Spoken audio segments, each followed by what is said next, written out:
Brasil vence a Guerra do Paraguai. Pela primeira vez, escravos lutaram ao lado dos brancos. E agora, sonham com a liberdade.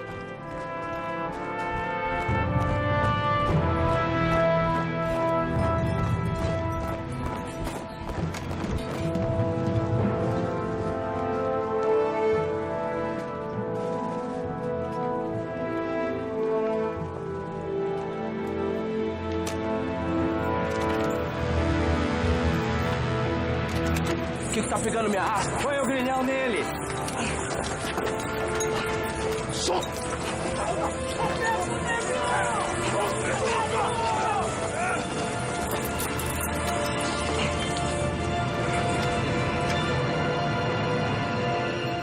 Um dos maiores banhos de sangue da América do Sul se encerra com uma promessa não cumprida.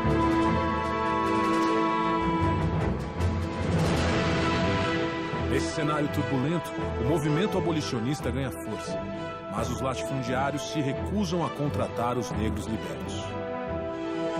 Racismo silencioso. A sociedade brasileira finge que não aconteceu nada. Então não tem nenhum projeto que signifique a incorporação à política e social desse contingente. O Império estimula a vinda de camponeses europeus para substituir os escravos nas lavouras do país. E aqui encontravam uma terra onde circulava o dinheiro e onde tudo estava por fazer.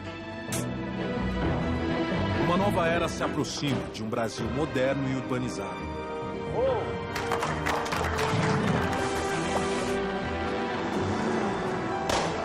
E no centro desse turbilhão, 4 empreendedores visionários.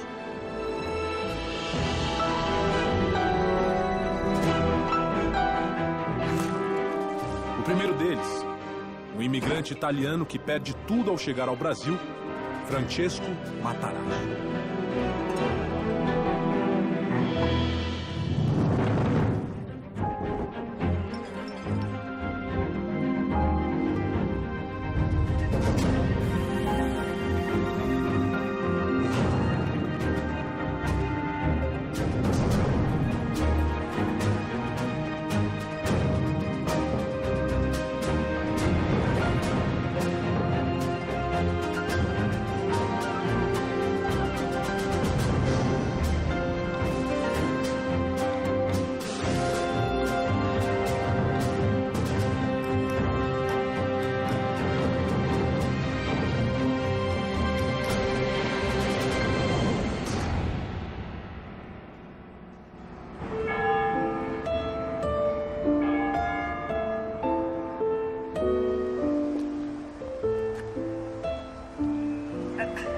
Buonasera, signore Matarazzo. Buonasera.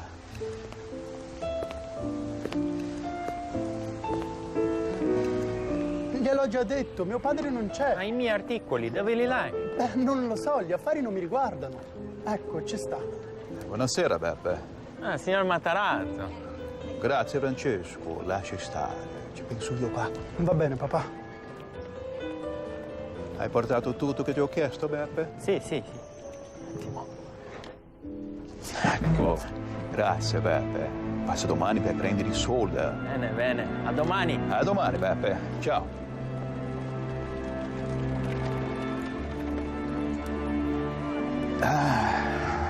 Figlio mio. La vita degli ambulanti è dura, è pesante. Ma mi fa molto piacere, che non passerai mai per questo. Aos 19 anos, Francesco Matarazzo é o filho mais velho de uma bem-sucedida família. Seu pai é um respeitado médico e comerciante, e o futuro do jovem Matarazzo parece garantido. Chi sarà? Beppe? Forse hai dimenticato di qualcosa?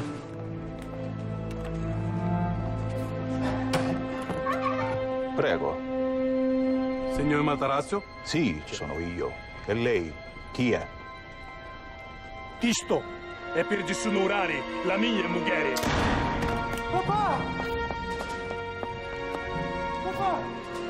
Di qualcosa, papà! Qualcuno aiuto! Aiuto! Mamma!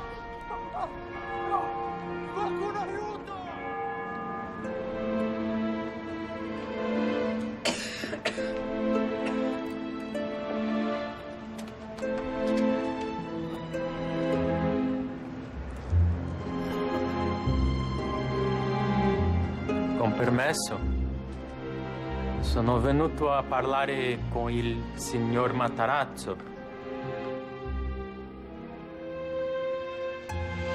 Sono venuto a ricevere il pagamento.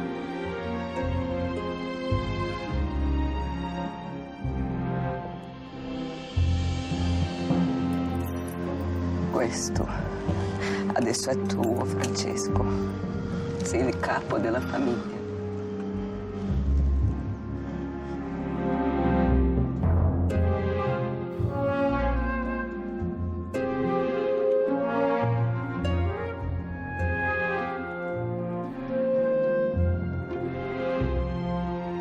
Buonasera, Peppe.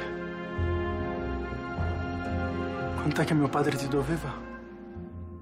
O Matarazzo constitui exemplo de superação de adversidades. Dois fatores que são determinantes. Primeiro, a expectativa da mãe com relação ao êxito dos filhos. Isso na cultura italiana é muito forte.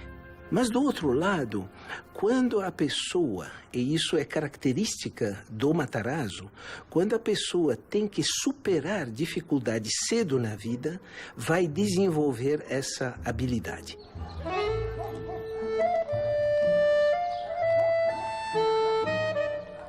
Eccomi qua. Scusatemi, compari. Affari. Non ti preoccupare, Francesco. E gli affari, come vanno gli affari? Male, compari. Gli affari vanno molto male. Matarazzo não poderia ter assumido os negócios da família num momento pior. Os diversos territórios da Itália foram reunidos sob um único governo. A unificação causou uma grave crise nas províncias do sul, incluindo Castellabate.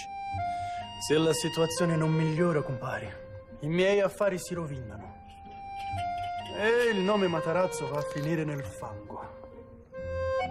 Francesco Grandino é um velho amigo dos Matarazzo. Sapateiro, ele embarcou para o Brasil alguns anos antes. Tem uma crise na Europa, uma pobreza. Então, essa ideia de que aqui você vai conseguir terra, você vai conseguir boas condições, ela vai ser muito bem vendida na Europa. Francesco, perché non vieni anche tu in Brasile?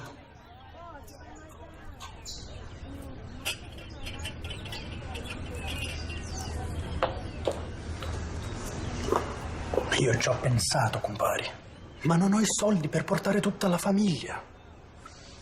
E il bimbo che sta per arrivare. Gli affari vanno bene, Francesco. Io quasi non ce la faccio con tutto il lavoro che c'è. E poi in Brasile è pieno di italiani. Parla piano, compare, parla piano. Ma tu sei un commerciante o che cosa, Francesco? Gli manca la materia prima, capisci? La materia prima è tutto importato, tutto.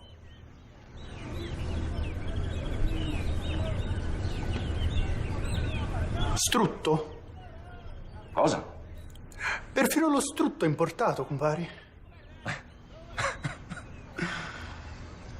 Perfino lo strutto, Francesco. Filomena? Sì? Noi andiamo in Brasile.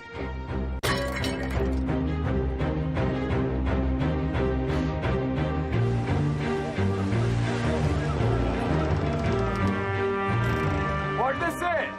Devagar! Devagar! Assim! Vem, vem! Animado com a descrição do amigo Grandino, Matarazzo e sua família produzem 2 toneladas de banha de porco.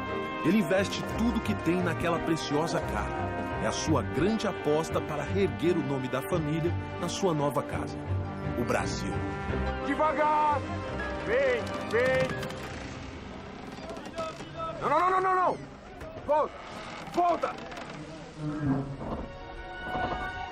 Volta, volta! É muito peso, tá soltando! No! Qualcuno faccia qualcosa! Volta, volta, volta! Aí! Cuidado! No! Não!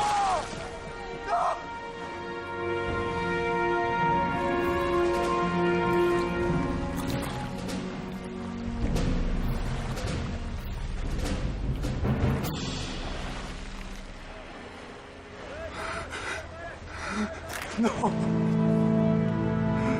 È tutto nel mare!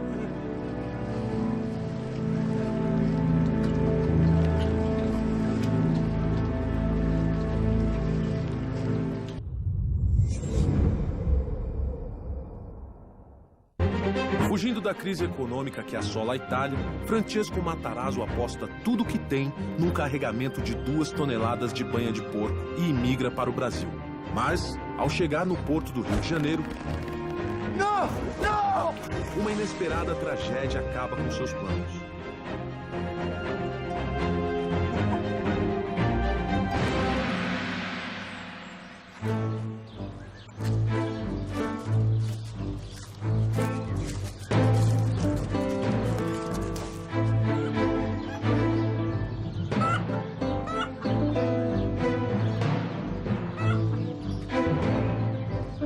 Bom dia, seu Gennaro. Pode entrar. Mas já disse que é perda de tempo. Ah, seu Gennaro, primeiro vejo os meus produtos, depois decida se é perda de tempo, não? Olha, a casa onde vivo. Acho que tem dinheiro sobrando para comprar porcaria. Sem escolha, Matarazzo toma emprego de mascate. Justamente o futuro que seu pai nunca desejou para o filho. Você é de que região da Itália, compadre? Calábria. Se quiser, posso te dar água. É a única coisa que tenho para oferecer. Não, mas não te aflija. Ó. Grazie. A vida tá dura no Brasil, compadre.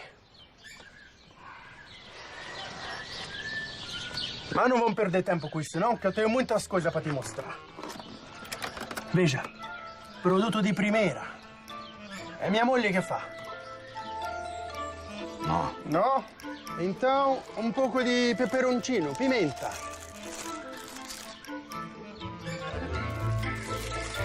No. Espera, que eu vou te mostrar uma coisa agora que ti farà molto piacere.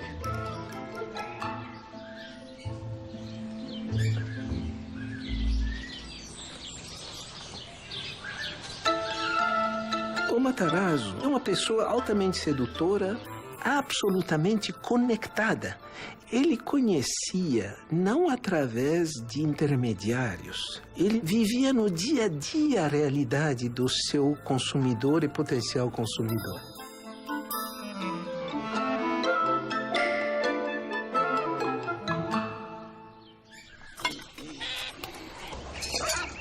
Mas escuta aqui. Essa não é dessas porcaria que com a semana de hoje já solta o cabo, não, né? Pode ficar tranquilo. Se o Matarazzo vende, o produto é bom.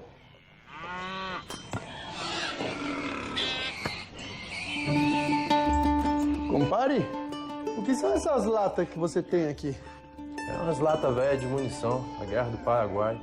Eu já usei pra guardar umas coisas ou outras, mas não é pra nada, não. Ô, seu Francesco, o senhor me desculpa, mas não vou ficar com esse inchado, não, que a minha inchada ainda aguenta. Não, espera. Vou te propor um negócio. Você compra enxada e eu compro aqueles porcos que você tem ali fora. Mas o senhor negocia com porco? Comecei agora. Então, negócio fechado? Outra coisa, compadre. Você não me vende essas latas que você tem aqui, não? As grandes ideias, elas nascem das necessidades, né? Quem traz inovação são as necessidades que a gente escuta. E ter essa proximidade e acho que ter a humildade de parar e ouvir. Usando o dinheiro que havia guardado até então, Matarazzo compra os porcos e constrói ele mesmo uma prensa de banha. E para armazenar a banha, ele descarta as caras e grandes barricas de madeira e começa a usar latas. Você tem à disposição as condições de produção, né? É uma produção que não é muito complexa, não exige uma tecnologia muito sofisticada, então por que não começar a produzir isso nacionalmente? A ideia dá certo, e logo a banha Matarazzo se espalha pelo mercado de Sorocaba, e o nome Matarazzo ganha importância. Bom dia.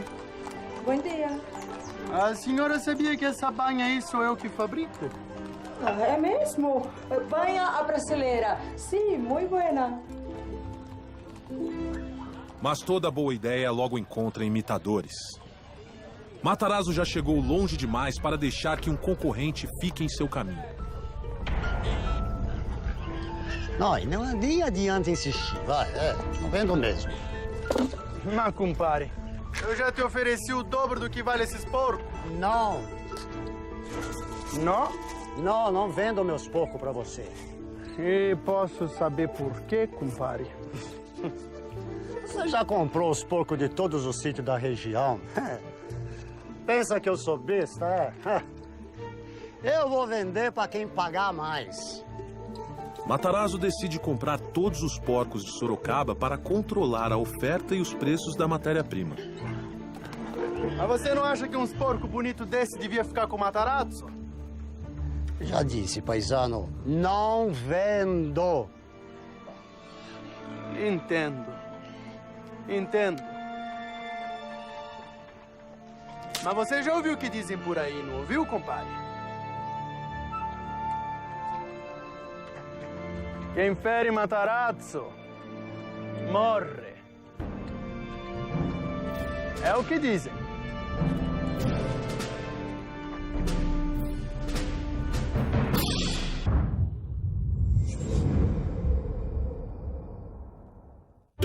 Trabalhando como mascate, Matarazzo consegue juntar o capital necessário para começar seu próprio negócio. Uma pequena fábrica de banha de porco. Com um plano de negócios inovador, a banha é vendida em pequenas porções armazenadas em latas. O produto de Matarazzo faz sucesso, mas a concorrência surge rapidamente. Banha brasileira. Sim, muito buena. Matarazzo percebe que a solução é controlar a matéria-prima. Já disse, paisano, não vendo. Mas você já ouviu o que dizem por aí, não ouviu, compadre? Quem fere Matarazzo morre. Restringindo o acesso aos porcos, ele elimina os competidores. A banha Matarazzo logo domina o mercado. Com o sucesso da banha em lata, Matarazzo consegue abandonar o emprego de mascate e abre o Armazém Matarazzo. Bom dia, seu João. Fique à vontade. O armazém se torna um negócio estável e rentável. Ele começa com a banha, mas depois tem a lata. E a partir daí vai criar uma indústria altamente verticalizada. Porque ele procurou cada vez mais ocupar todos os espaços. As matérias-primas ele preferia ele mesmo prover do que depender dos outros. Inimigo dos desperdícios, Matarazzo aproveita tudo que os porcos podem oferecer. A carne é vendida como cortes frios e embutidos. E os ossos são utilizados para fabricar botões de camisa. 5 botões.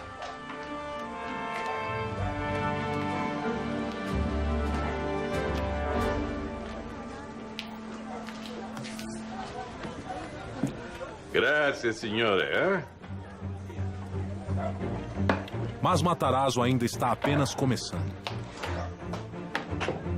Francesco, esse. A capacidade de gerar inovação e continuar sendo pioneiro é o que vai fazer a diferença entre o sucesso e o fracasso no longo prazo.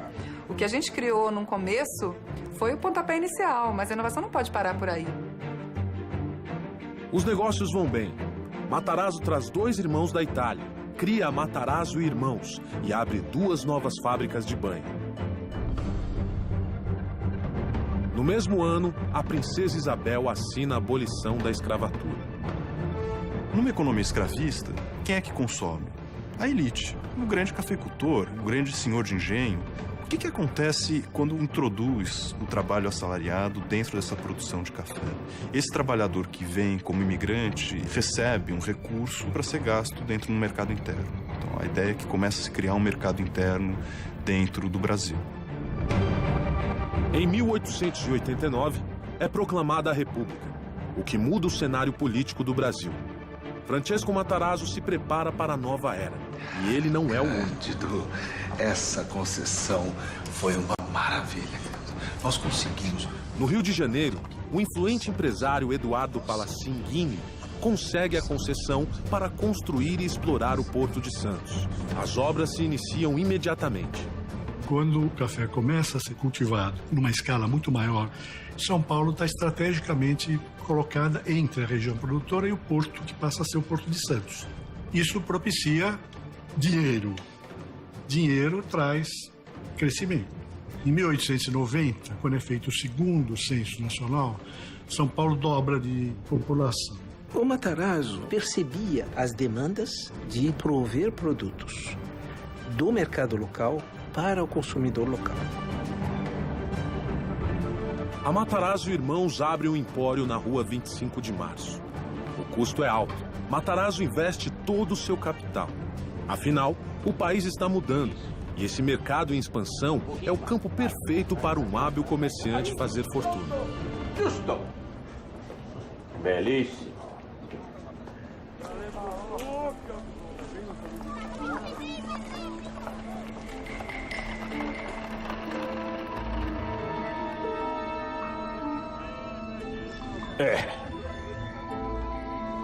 Mais um dia de prejuízo. Desse jeito nós vamos quebrar. E o que fazemos?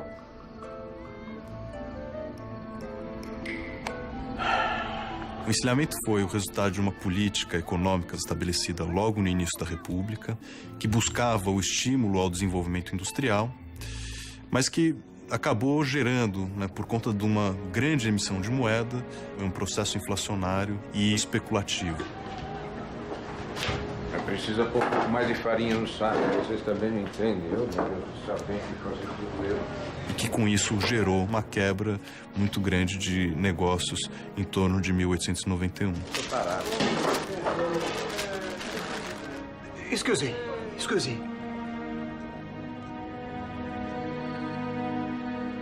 Nós precisamos investir em farinha de trigo. Farinha? Por que farinha? Massa, pão se consome todo dia. Banha de porco, as famílias consomem quanto? 1, 2 latas por mês.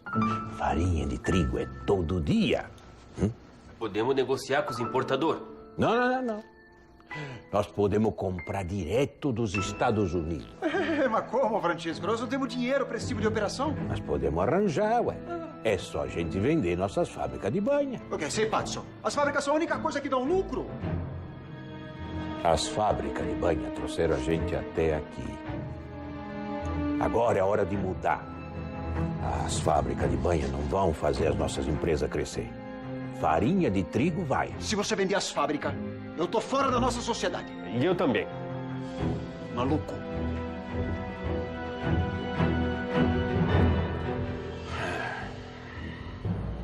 Matarazzo se recusa a abandonar sua ideia.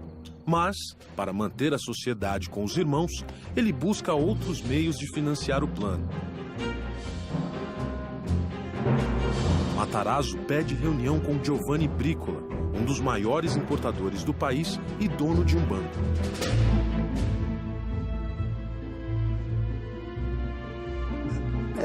Me responde uma pergunta. Por que você acha que eu emprestaria dinheiro para quem está quase quebrado? Você acha que eu não sei sua situação? O teu empório está à beira da falência. E você vem me pedir dinheiro emprestado para importar farinha. Com a farinha, eu vou salvar o empório.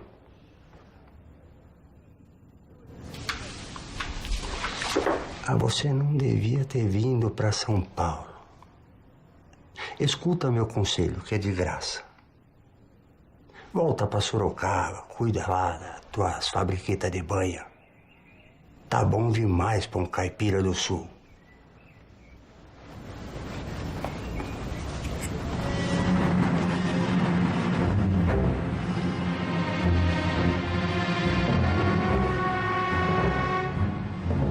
Sem o dinheiro de Bricola, Matarazzo precisa escolher entre a família e os negócios.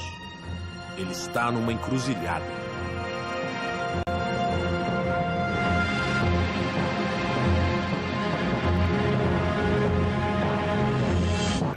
Matarazzo funda uma empresa familiar com os irmãos e abre o Empório Matarazzo em São Paulo. Mas uma crise econômica coloca seus negócios em risco. Para salvar o empório, Matarazzo planeja mudar radicalmente seu modelo de negócios, importando farinha de trigo. Massa, pão se consome todo dia. Para isso, precisa de dinheiro. O teu empório está à beira da falência. E você vem me pedir dinheiro emprestado para importar farinha. E o único jeito de conseguir é vendendo as fábricas de banha de porco da empresa familiar. Mas os irmãos ameaçam romper a sociedade caso Matarazzo venda as fábricas para financiar o plano. Eu chamei vocês para falar sobre a venda das fábricas de banha. Pode parar, Francesco. Nós já dissemos, nós não queremos vender. Ponto. Eu sei disso. É que eu já vendi as fábricas.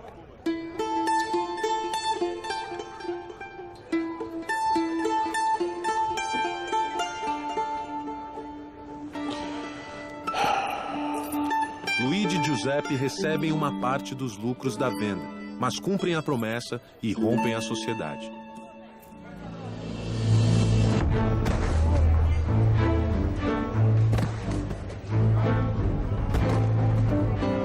Matarazzo fecha a empresa familiar. Com o capital da venda das fábricas, ele funda a Matarazzo S.A., tendo Andrea, um outro irmão, como sócio. Além de aumentar seu patrimônio pessoal, o dinheiro é usado para importar farinha diretamente dos Estados Unidos. Isso é só o começo. A manobra dá certo e Matarazzo obtém altos lucros. Matarazzo encontra um mercado-chave, o pão de cada dia lá do trabalhador. Aliás, muitas dessas iniciativas dos empresários foi voltada para a massa de compatriotas que eles tinham aqui. Ele logo expande suas operações, importando arroz e outros cereais de partes distantes do mundo. Matarazzo atinge um novo patamar nos negócios. Para coroar a boa fase, ele começa a construção de uma mansão na recém-inaugurada Avenida Paulista. Com 19 quartos e 16 salas, é uma das maiores casas já erguidas na região. Como, aliás, em outras famílias, a mansão era a afirmação da prosperidade da família. Vocês viram o casarão que estão construindo na Paulista? Eu ia do Matarazzo. O sucesso logo atrai a atenção da população. Imigrantes italianos pobres se impressionam com a riqueza alcançada pelo conterrâneo. Pois um dia eu vou ter uma casa daquela. Você é pazzo! Um dos admiradores é um jovem imigrante italiano que chegou ao Brasil em 1889. Pobre e desempregado, mas cheio de ambições. Seu nome, Giuseppe Martinelli. Mas um conflito numa pequena ilha do Caribe ameaça a ascensão de Matarazzo. A independência de Cuba estremece as relações entre Estados Unidos e Espanha, e uma guerra pode estourar. Os principais importadores de São Paulo se reúnem para discutir a situação. É preocupante. Se estoura a guerra, a gente fica sem farinha. Mas vamos fazer o quê? Nós dependemos dos americanos. E não temos influência nenhuma sobre a questão cubana. Então, vamos torcer para que não tenha uma guerra. Existe uma alternativa. Vamos importar farinha da Argentina. É uma ideia. É uma ideia. Infeliz. Nós temos 20% de desconto na farinha americana. Não temos ligação comercial nenhuma entre Brasil e Argentina. Ficaria caríssimo. É uma ideia. Infeliz. É inviável. Vamos tentar estocar farinha enquanto podemos. Sim. Vamos construir um novo armazém. Apesar das dificuldades, Matarazzo decide seguir com seu plano. Ele vai para a Argentina e negocia a abertura de empresas e rotas de comércio. Como previsto, a operação demanda um grande investimento, mas Matarazzo está confiante de que a manobra será lucrativa. Qualquer empreendedor tem que ter um apetite controlado pelo risco. Como que esse risco vai ser controlado, como é que a gente vai lidar com o risco, aí eu acho que é a mágica, né? De entender até onde que a gente deve chegar, em que momento que a gente também tem que dar um passo atrás para depois dar 3 para frente. Mas, quando a farinha argentina finalmente chega ao Brasil, as previsões pessimistas de Brícola se concretizam. O preço da farinha no mercado brasileiro está baixo, muito mais baixo do que Matarazzo pagou para importá-la. ele vai perder dinheiro. E não adianta. As contas não fecham. Fabrício. Senhor. Manda parar as obras da Paulista. Tem certeza, senhor? Não tem outro jeito. Francesco. Brícola. Mas você tá querendo alguma coisa aqui? Eu vim ajudar o compadre nesse momento difícil. E eu quero comprar toda a sua farinha argentina. Por um preço justo. Claro. Muito obrigado, viu, compadre? Mas eu já tenho um comprador para minha farinha. Mas que pena. Boa sorte nos negócios. Boa sorte. Para você também.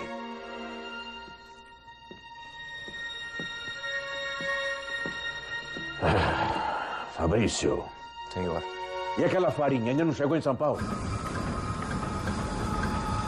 A carga de Matarazzo está sendo trazida a São Paulo pelo funicular, um trem puxado por cabos.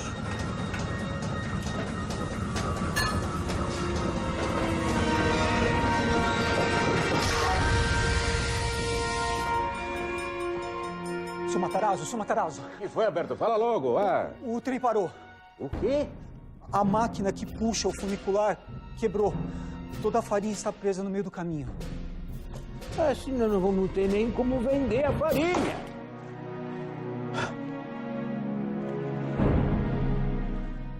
Estados Unidos e a Espanha, Matarazzo arrisca tudo e aposta na importação de farinha argentina. Mas a farinha chega ao Brasil custando muito mais que o preço de mercado. Para minimizar os prejuízos, Matarazzo precisa vendê-la o mais rápido possível. Mas o funicular, bonde que transporta as cargas do Porto de Santos até São Paulo, quebra. A farinha de Matarazzo fica presa e ele não tem como vendê-la.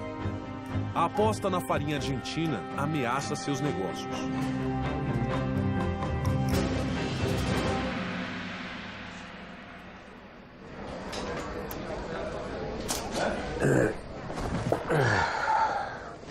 Alguma novidade, Francesco?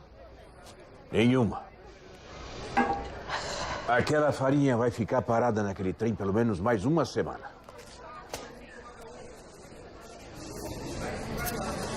Mas eu não acredito. O que aconteceu, Francesco? Estourou a guerra.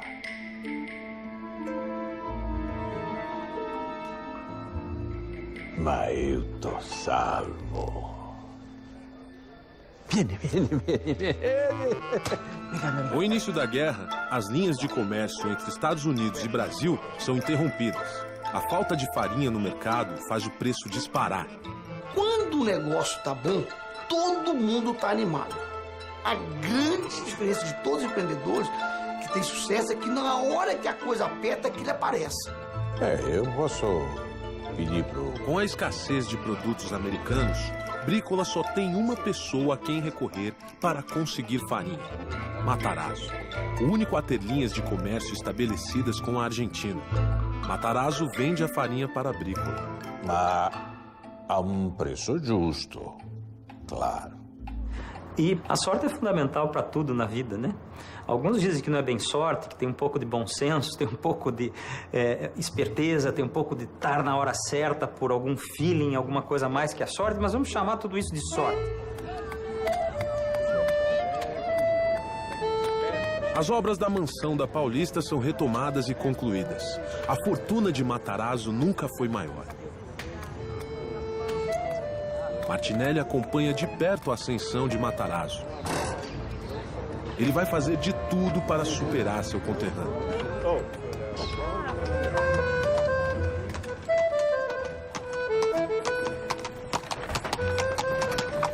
A mansão do Matarazzo, especialmente, foi uma atração turística em São Paulo. As pessoas iam lá para conhecer. Inclusive, o próprio Matarazzo é uma atração turística, né? E a hora que ele saía de casa, havia pessoas que iam lá para ver. Vamos precisar de mais empregados. Essa casa é muito grande, Francesco. Não que eu esteja reclamando, imagina. Mas limpar tudo isso... Francesco? Foi sorte. O quê? Todo o dinheiro que eu ganhei com aquela farinha argentina foi sorte. E eu não posso depender da sorte. E no que é que você está pensando?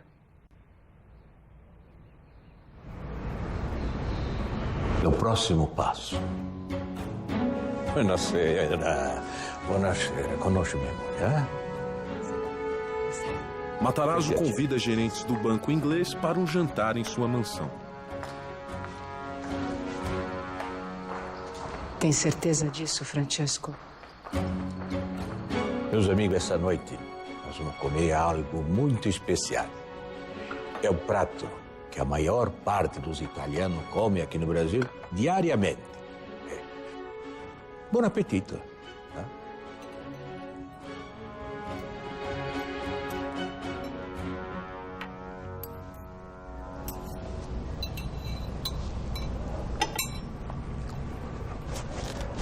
Pois é, meus amigos, vocês não precisam ser educados, não, viu? Eu sei que a macarronada tá ruim. Mas vocês sabem por quê? Cozinheira nova? A farinha. Vocês acreditam que a maior parte da farinha que nós consumimos aqui no Brasil é importada?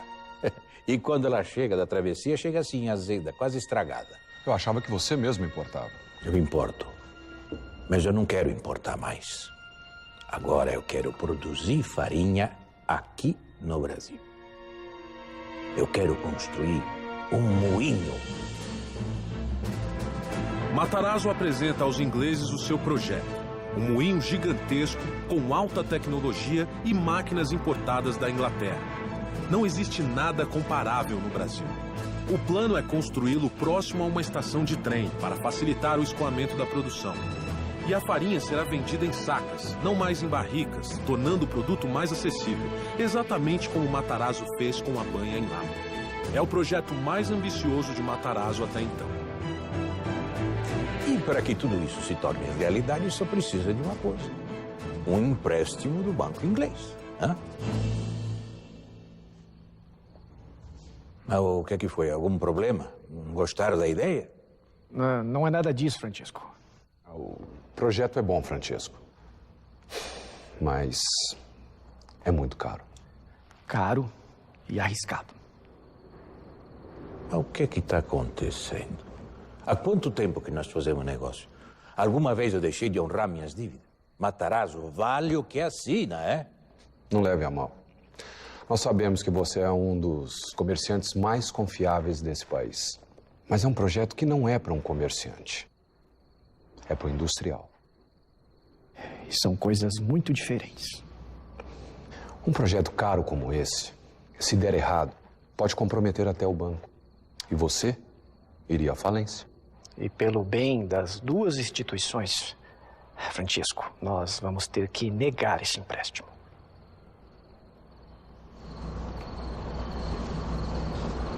Não. Não é arriscado, porque não tem como dar errado.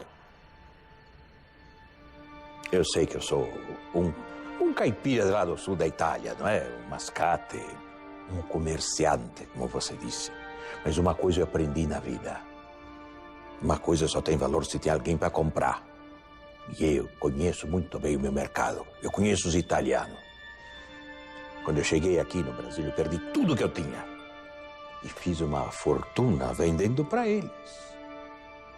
Hoje eu sou o maior comerciante de farinha de São Paulo. Com um moinho, eu vou ser o único fabricante. Como empresário, como comerciante e como italiano, eu garanto a vocês, esse moinho está fadado a um sucesso. Reconsiderem. Entraremos em contato. A grande sacada do Matarazzo é justamente entender esse momento da indústria no Brasil, da emergência industrial do Brasil. Senhor Matarazzo, chegou um telegrama. É do banco, senhor. O que diz? Substituir aquilo que antes era importado por uma produção nacional e que tem um mercado grande à disposição.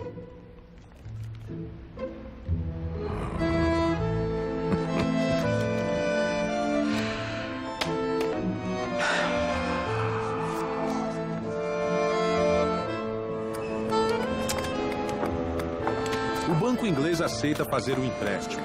As obras do moinho começam em ritmo acelerado.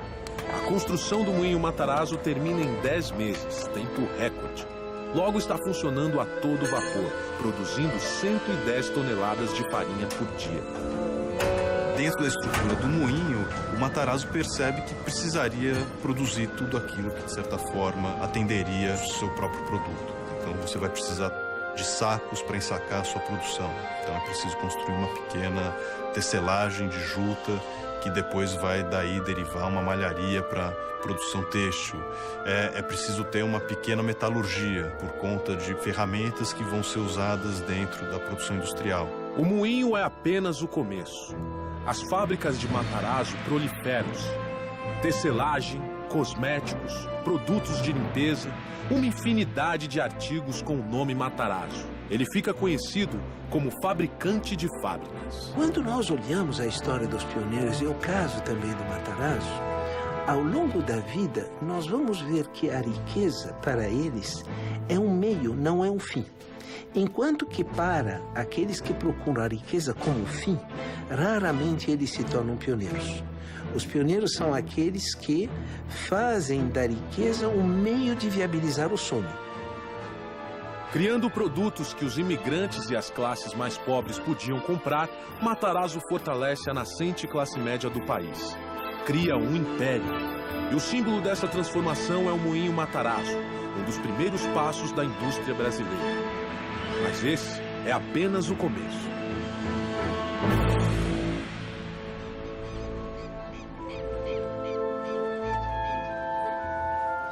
Cheers.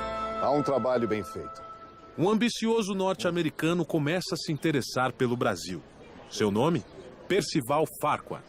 Com seu sócio canadense William Van Horn, Farquhar acaba de completar um ambicioso e bem-sucedido plano de linhas de bonde e iluminação em Cuba. E agora, Percival, o que vai fazer depois de Cuba? Eu tenho um pequeno projeto. Farquhar é da segunda geração dos grandes capitalistas americanos. A geração de seus pais construiu a indústria e a infraestrutura dos Estados Unidos. As obras da América já foram concluídas. Farquhar não tem espaço para deixar sua marca no seu país natal. Então, não vai me dizer qual é o projeto? Uma ferrovia. Ferrovia? Onde? Em todo o continente. Eu vou construir a Pan-Americana, William. Uma ferrovia que vai ligar o Alasca à Terra do Fogo. Você nunca foi de pensar pequeno. Vai precisar de muito dinheiro. O dinheiro eu consigo. E vai precisar trabalhar no Brasil. Vai precisar de contatos, vai precisar de reputação. Senão não constrói nenhuma linha de bonde. Você tem razão, William. Algum conselho? Para sua sorte, eu tenho um cartão de visitas ideal para você entrar no Brasil. Você vai para o Rio.